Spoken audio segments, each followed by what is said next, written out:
Good morning students. मैं आशीष दुआ Chaudhary motor अमीर memorial ETT institute nirvana Suratgarh से आज अपने class DElEd second year subject teaching of math के टॉपिक रैखिक समीकरण के बारे में चर्चा करेंगे। तो सबसे पहले अपने को उसमें यह देखना जरूरी है कि उसमें रैखिक समीकरण है क्या, यानी अपना टॉपिक है रैखिक समीकरण। ठीक है, अब इसमें अपने को पता होना चाहिए कि समीकरण होती क्या है, समीकरण कहते हैं किसमें। इसलिए सबसे पहले अपने को इस चीज का ज्ञान होना चाहिए कि चर पद कौन से होते हैं, अचर पद कौन से होते हैं और समीकरण किसे कहा जाता है। ये सारी बातों का ज्ञान अपने को होना चाहिए।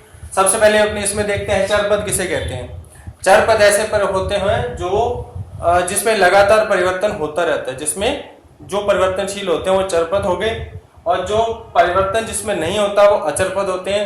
जैसे कि x, अगर आप समीकरण में x, y, z, a, b, c ऐसा कुछ भी आ जाए तो वो चर पद कहलाते हैं, क्योंकि इसका मान हर समीकरण में हर के अंश में इनका आंसर अलग अलग आता है।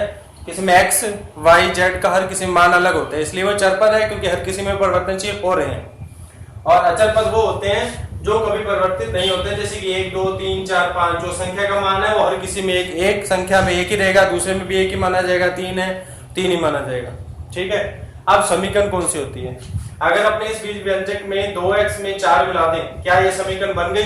नहीं, ये समीकरण नहीं है, ये बीजीय व्यंजक है, ये बीजीय व्यंजक है। लेकिन अगर इस 2x प्लस 4 के आगे बराबर में 7 लगा दें, 2x प्लस 4 और बराबर का निशान और आगे 7 बराबर, यानी इक्वल का साइन हो गया। ठीक है, इक्वल का साइन जिसको समता का साइन, समता यानी दोनों साइड बराबर का साइन माना जाता है, इक्वल का साइन माना जाता है। अगर ऐसी समीकरण होती है तो उसको अपने कह सकते हैं कि ये समीकरण है। ठीक है, अब बात आ गई कि अब समीकरण की बात आ गई। अब ये बता जाती है कि अब अपने को बात करनी है रैखिक समीकरण के बारे में। अब ये मतलब आता है कि रैखिक समीकरण कौन सी होती है। तो रैखिक समीकरण में लिख लेना एक घातीय बहुपद, एक घातीय बहुपद वाली समीकरण को, एक घातीय बहुपद वाली समीकरण को रैखिक समीकरण कहा जाता है। ये आपको समझना इसलिए भी जरूरी है क्योंकि आपके जो डीएलएड के लास्ट ईयर के एग्जाम आ रहे हैं उसके एग्जाम पेपर में मैंने देखा हुआ है कि उसमें आपका न्यूमेरिकल क्वेश्चन आते हैं लेकिन आपके थ्योरेटिकल क्वेश्चन बहुत आते हैं। इसलिए आपसे ये भी पूछा जा सकता है कि रैखिक समीकरण कहते किसको हैं, इसलिए आपको रैखिक समीकरण का मतलब भी पता होना चाहिए। अब अपने को ये भी ध्यान रखो कि अगर अपने को ये समीकरण आती है तो उसमें आप कौन सी विशेष बातें कौन सी होती है वो ध्यान रखना होता है। अब जैसे आप समीकरण आ गई, आप समीकरण में बराबर का जो साइन है, इक्वल का साइन है, इसके इधर वाले साइड को अपने लेफ्ट हैंड साइड, इसको राइट हैंड साइड बोलेंगे, या दूसरी भाषा में इसको बाया पक्ष, इसको दाया पक्ष बोल सकते हैं। ये बाया पक्ष और ये दाया पक्ष, पहली बात।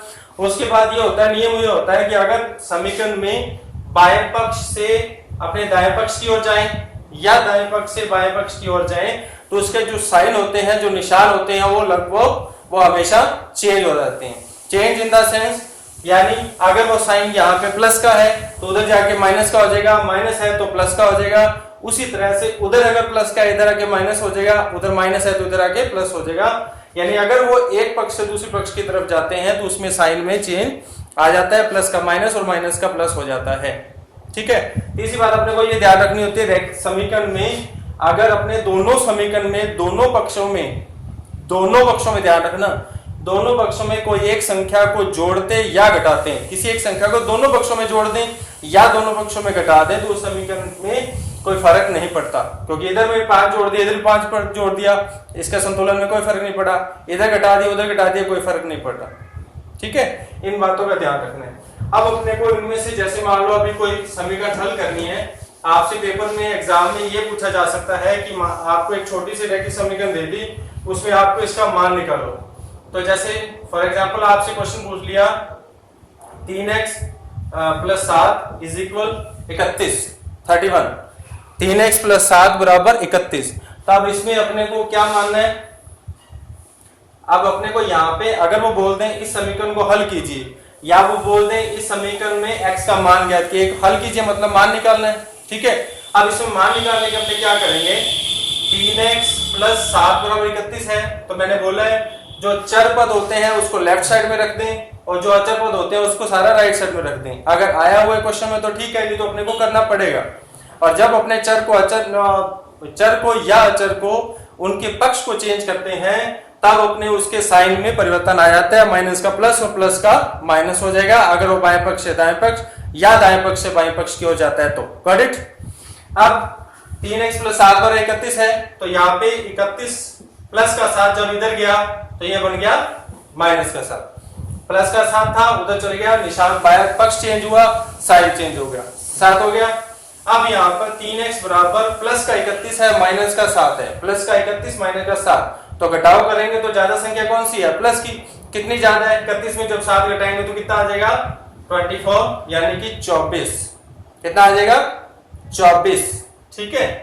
अब ऐसा जब क्वेश्चन बन जाता है 3x बराबर 24, तब उसमें x का मान निकालने के लिए सामने वाली संख्या को एज इट इज वैसे लिख देते हैं 24, और इसके साथ जो इसका गुणांक है वो इसके नीचे आ जाएगा।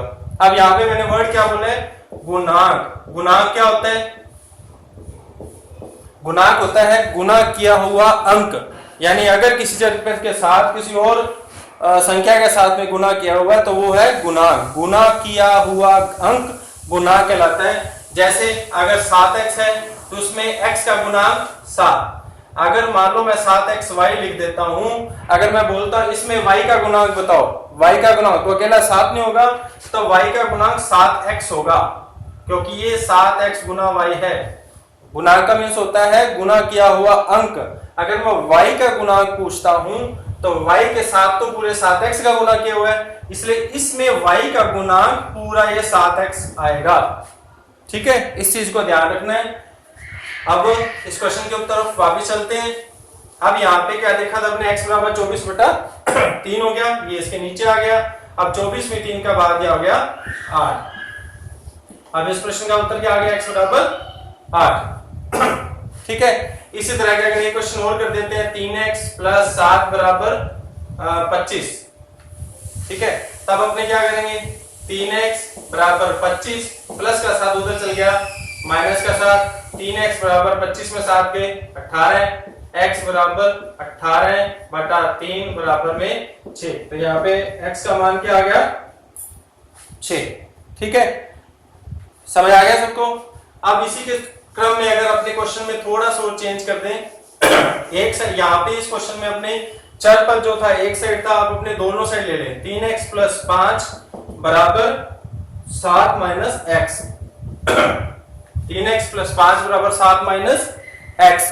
तो यहां पर अपने क्या करेंगे, अब यहाँ पे इस क्वेश्चन में हल करने के लिए अपने सबसे पहले अपने को पता ही है कि जब बराबर का साइन होता है, बराबर के साथ लेफ्ट साइड चर पद और दूसरे अचर पद जो संख्या वाला मान है वो लेफ्ट राइट साइड को ले जाए दाएं पक्ष की तरफ, ठीक है। तो 3x प्लस माइनस का x इधर आगे क्या बन गया, प्लस का x, सॉरी 3x ये वाला, माइनस का x इधर आगे क्या बन गया, प्लस का x, और ये 7 है, प्लस का 5 उधर बन गया माइनस का 5। 3x माइनस का x इधर आया, प्लस का x हो गया, ये 7 वैसे के वैसे, प्लस का 5 उधर चल गया माइनस का 5। 3x और 1x हो गया 4 है, यहाँ पे क्या आ गया 4x बराबर 2, ठीक है।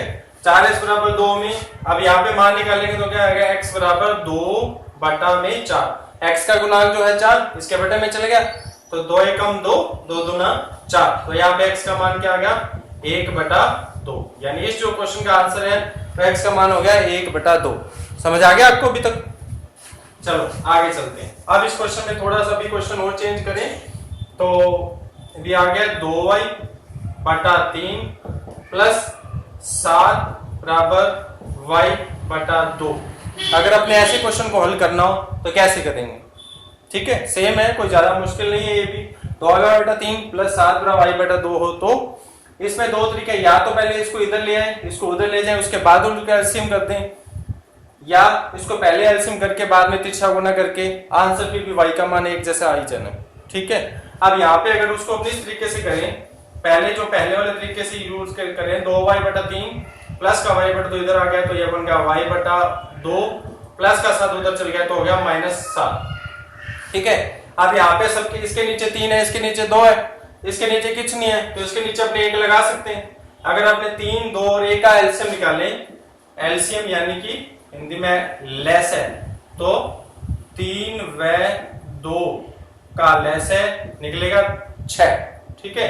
अब इस लेसर को तीनों को गुना कर दो, 2y/3 गुना 6 माइनस y/2 गुना 6 बराबर -7 गुना 6, 2y/3 गुना 6 माइनस y/2 गुना 6 -7 गुना 6, तीनों गुना कर दिया। अब इसको काट दिया, 3 दूना 6, 2 तिया 6। अब इसको गुना करेंगे, 2 को 2 से किया 2 दूना 4y, -3 को y से किया 3y, इसको -7 को किया तो -7 का 42, 7 के 42। अब यहाँ पर अगर इसको करते हैं प्लस का 4y माइनस का 3y, प्लस का 4y माइनस का 3y, तो इसमें क्या हुआ, प्लस के ज्यादा है, कितने ज्यादा है 1y। अब 1 लगाने की आवश्यकता नहीं है, प्लस लगाने की जरूरत नहीं होती क्योंकि अगर कोई साइन नहीं है तो प्लस माना जाएगा, माइनस लगाने की आवश्यकता पड़ती है। अब 4y में 3y के तो 1y नहीं लिखना, y लिखना है, y का मींस 1y ही होता है। y बराबर यहाँ पे क्या बच गया -42, यानी इस क्वेश्चन का आंसर क्या हुआ, अगर ये क्वेश्चन आता है तो यहाँ पर y का मान -42 है, ठीक है।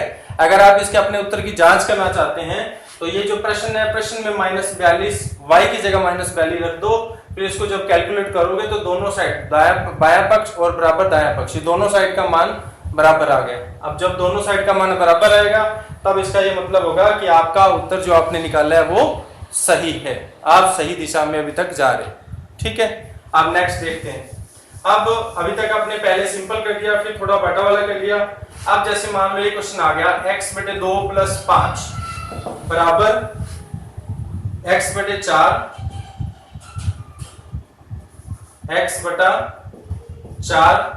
Plus 3x/2, x/2 + 5 x/4 plus 3x/2। अब इसको कैसे हल करना है, इसके भी नीचे जैसे मान लो कुछ नहीं है तो 1 लगा सकते हैं। आई जो नीचे हर इसका हर 2 है, इसका 1 है, इसका 4 और 2।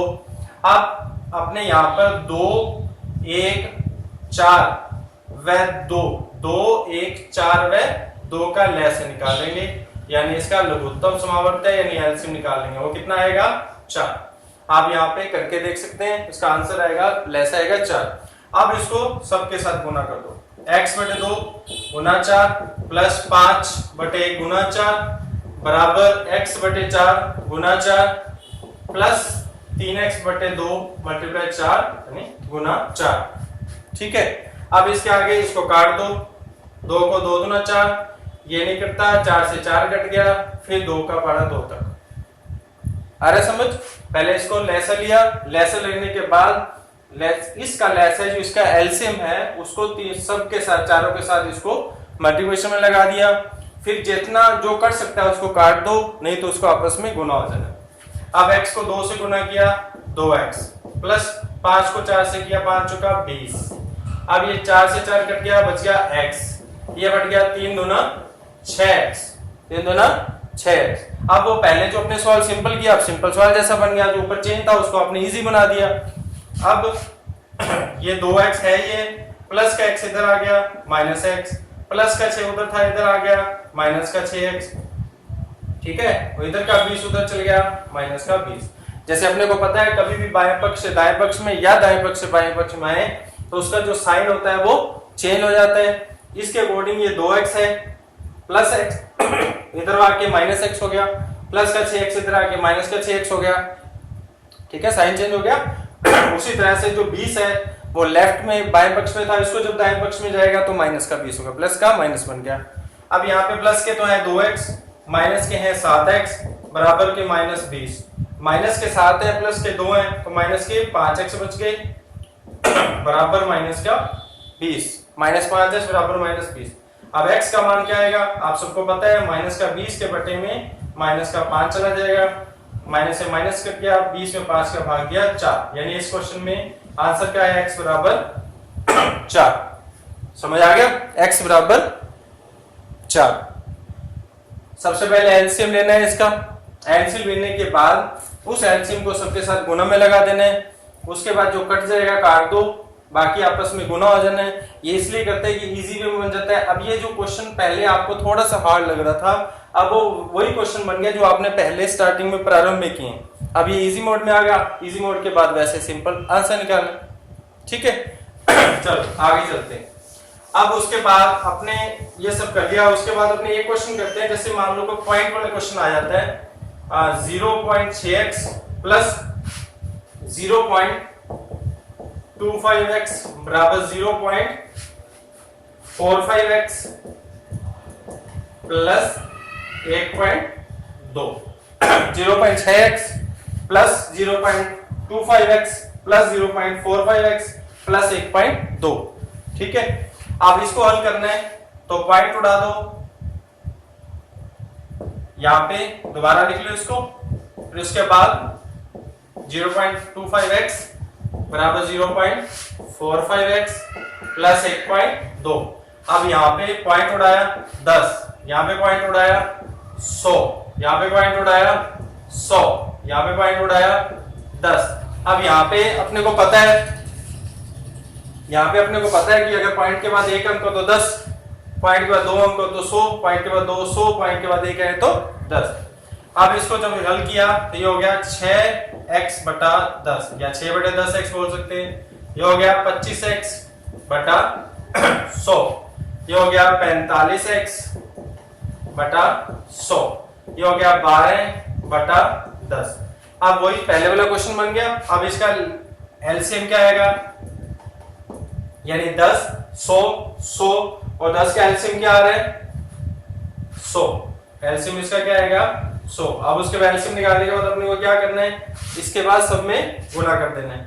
तो 6 बटे 10 x है गुना में 100 प्लस 25 बटा 100 x है गुना में 100 बराबर ये 45x बटा 100 है, इसके भी गुना में 100 प्लस 12 बटे 10 गुना में 100। अब एक जीरो से एक जीरो कट गई, ये दोनों कट गए, ये भी पहले से पहले और दूसरी दूसरी कट गई, ये कट गया। अब यहाँ पे क्या बच गया, 10 को 6 से किया 60x, 25 को यहाँ पे दोनों कट गए, कुछ नहीं बचा तो क्या बच गया 25x, ये क्या बच गया 45x, ठीक है, क्या बच गया 45x, और यहाँ पे क्या बच गया 12 का 120, 12 को 10 से गुना किया 120। अब इसको पक्षांतर वाली रीत करेंगे, यानी x वाली संख्या इधर पड़ी, उधर वाली x वाली संख्या को इधर आएंगे, इसको बोलते हैं पक्षांतर क्रिया।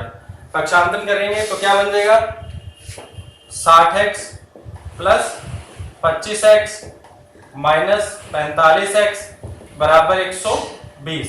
यानी कहने का मतलब क्या हुआ 60x plus 25x minus plus का 45 उधर था, इधर आके माइनस 45x हो गया, और 120 वैसे के वैसे अपनी जगह पर है।